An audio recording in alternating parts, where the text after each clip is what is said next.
আসসালামু আলাইকুম ওয়া রাহমাতুল্লাহি ওয়া বারাকাতুহু। প্রিয় দর্শক, আপনি কি কখনো ভেবেছেন এমন একটি দোয়া আছে যা আল্লাহর কাছে সবচেয়ে প্রিয় দোয়াগুলির একটি?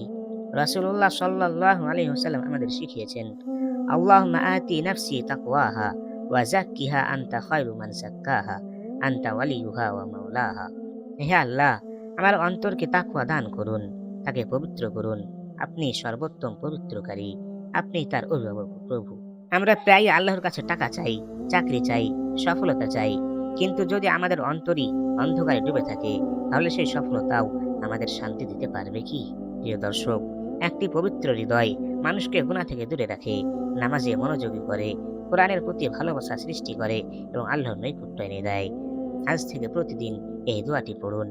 হয়তো আপনার জীবনের সবচেয়ে বড় পরিবর্তন শুরু হবে আপনার অন্তর থেকেই।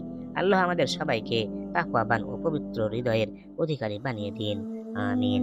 ভিডিওটি ভালো লাগলে শেয়ার করুন, যাতে আরো মানুষ এই সুন্দর দোয়াটি শিখতে পারে। আসসালামু আলাইকুম ওয়া রাহমাতুল্লাহি ওয়া বারাকাতুহু।